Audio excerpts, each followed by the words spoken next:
Hello everybody, it's Jay Roby. I'm going to be starting a video series on the llopez. The llopez was created in 1561 by the priest of the same name, and it's one of the most requested videos that I get from my subscribers to make.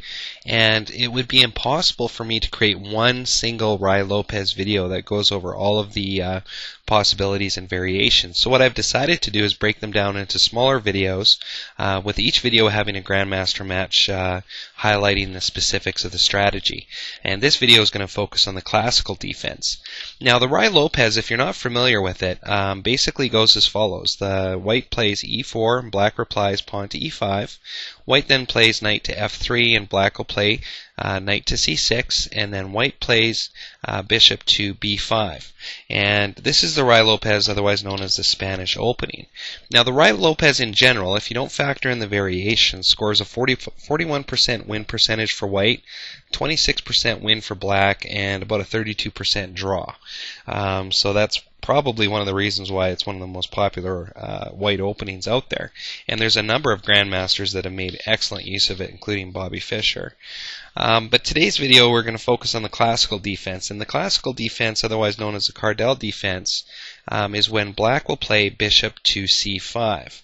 So as a white player, what are your best options when black plays this? Well, the defense itself has the ECO code for the classical defense is C64. So if you want to take a look at it on the online databases, you're definitely more than welcome.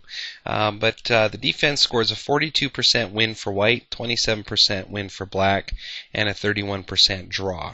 And it's one of the oldest defense to the llopez. Now, looking at those statistics on the surface, it might seem that white has a really good opportunity to win. But you have to remember, from black's side of the board, if you take both the 27% win and you add the 31% draw, it's a good defense. If you can draw a game as black, there's definitely nothing wrong with that. So when black plays the bishop now to c5 and the classical defense is reached, there's a couple options now for white. White's most popular reply in this position, and one of the most stable, is pawn to c3. And now black's got a couple decisions. A couple things can be played by black here. The first is pawn to f5, and this gets into the Cardell gambit. A warning for black players, from the research that I've done, it leads to fairly messy positional play, so you want to keep that in mind. And there's also a sharp drop in draw percentages, simply because the position will get a little wild and it might get a little out of control. And as a black player, if you're comfortable with that, that's great. If you're not comfortable with that, then you definitely want to avoid the Cardell gambit. So a more solid strategy for black after pawn to c3 is simply knight to f6. Now, knight to f6 is usually followed by a castle from both players. So white will castle and black will castle. And then afterwards, white will usually play pawn to d4, and black can respond bishop to b6 and have a good chance to have a good game. And this variation is called the Benelot variation.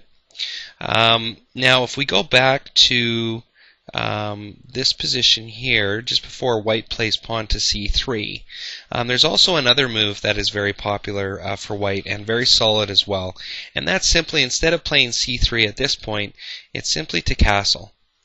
And from this position, you can still get into your c3, d4 lines, or respond to black accordingly how black plays.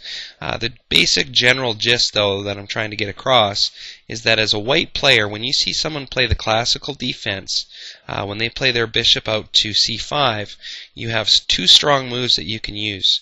The first, like we covered, is pawn to c3. The second is simply to castle. And those lines will give you very solid play from white. So let's get into a grandmaster game and see how the pros do it. Now the master game I've decided to use for this video is the match between Emanuel Lasker and Wilhelm Steinitz. It took place in 1896. It was a World Chess Championship rematch, and Lasker is one of the strongest grandmaster level players from the white perspective of the board against the classical defense. So Steinitz here plays bishop to c5, so gets into the classical defense line, and now Lasker plays pawn to c3, and if you remember back, this was one of the two good solid moves from white. Now black plays knight to e7. Now we did talk about how f6 was a good viable option for black, but Steinitz decided to go knight to e7 here. And what Lasker did is he took the opportunity to castle. Black then developed knight to g6. And white now makes the push with the pawn to d4, which usually follows the c3 pawn placement. He just basically changed the move order around a little bit. So instead of going for an immediate d4, he took the opportunity to castle. And then after black developed knight to g6, he made the pawn push to d4. So black captures the pawn, white recaptures, and now black places its bishop on b6, which is where it goes in the classical defense. However, this knight is still in a different position. And you'll notice a couple things from white in this position right off the bat. First of all, white still has two center pawns remaining and black is down to one. And the center position of white is a little bit better than black simply because of the piece placement. For example, this bishop here can access a4 if required, or anywhere along this diagonal, and it still has the option to take back this knight.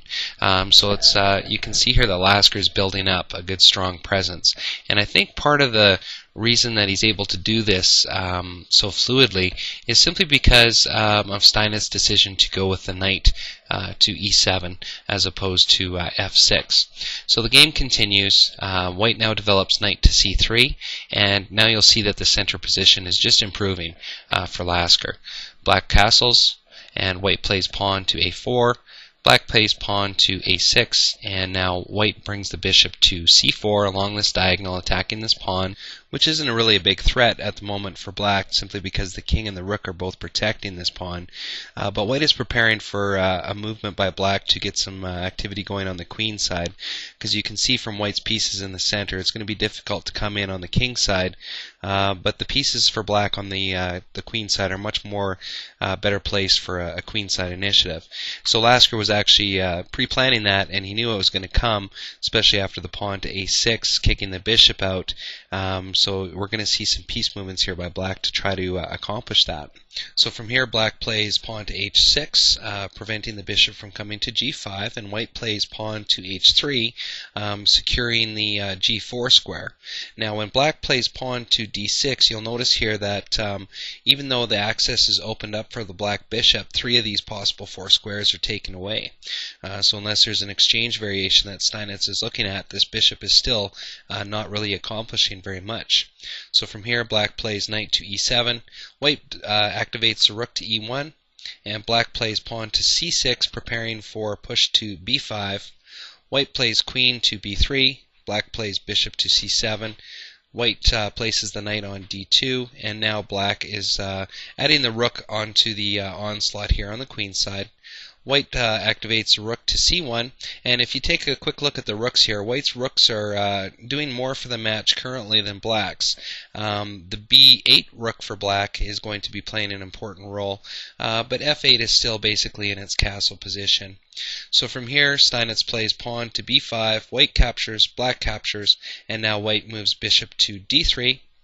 Black plays king to h8, and now white develops knight to e2. And you can just see the beauty of the central position here. Like, I mean, white's pieces are so active, and unfortunately due to YouTube time limits, I'm not going to be able to go through the whole match here, but I'll just flip through the remainder of the moves here as white really capitalizes on this. So as you can see here, white's just using its pieces, getting material a little bit off the board. Steinitz offers a queen trade here, and Lasker accepts. And from here, white's pieces are directed to either side of the board, whichever white requires, and the match just continues. And as you can see here, Steinitz is trying to get his king into a better position to make use of these pieces on the queen side, but Lasker just continues developing his pieces, using them properly. And if we stop here, you'll notice that black has 4 pieces on its home rank and only 1 piece outside of the home rank. So really, Lasker was just able to use his superior central position to secure the win, and at this point here, Steinitz resigns, because after check with rook, king takes, checkmate. So it's a good defense, and I know that Lasker's a very strong player as white, and in fact he's one of the best grandmasters at playing against this defense. But I think this match just really shows that if black goes wrong in the defense, it's going to be a very hard play at getting a win or even a draw. So you have to be careful as black. It can slip easily into the loss category. So take care. I hope you enjoy the video, and we'll see you next time.